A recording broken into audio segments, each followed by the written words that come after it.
Digital లావాదేవీలో 83% చేరిన unified payments interface వ్యవస్థను మరింత పటిష్టం చేసేందుకు నేషనల్ పేమెంట్స్ కార్పొరేషన్ చర్యలు తీసుకుంటోంది.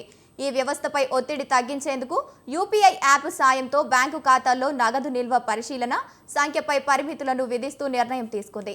ఈ నేపథ్యంలోనే 3,000కు మించి జరిపే యూపీఐ చెల్లింపుపై 0.3% మర్చను డిస్కౌంట్ రేటును విధిస్తానని ప్రచారం జరుగుతోంది. అయితే అటువంటిదేమీ లేదని ఆర్థిక శాఖ స్పష్టం చేసింది.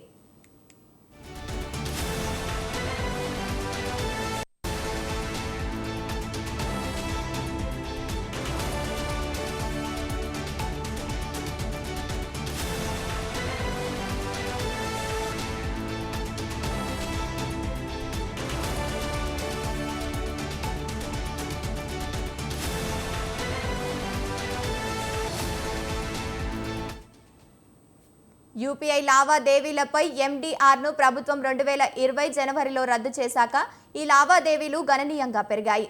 ఇంతకు వరకు టెక్నాలజీ ఇతర వ్యవస్థ కోసం బ్యాంకులు, యూపీఐ ఆధారిత చెల్లింపు సేవలు అందించే సంస్థలు పెట్టుబడులు పెంచాల్సి వస్తోంది.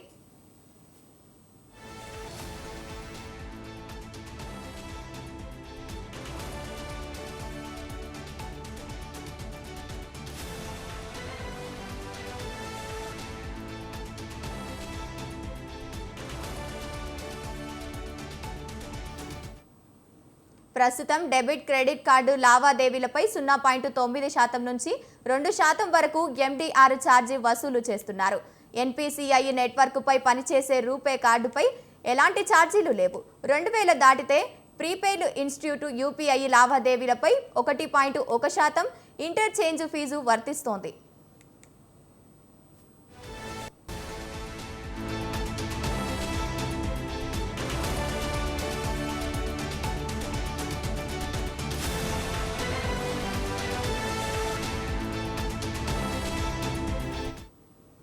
అయితే యూపీఐ లావాదేవీలపై ప్రజల నుంచి రుసుం వసూలు చేయకుండా ప్రభుత్వమే 1,500 కోట్లు అందిస్తోంది.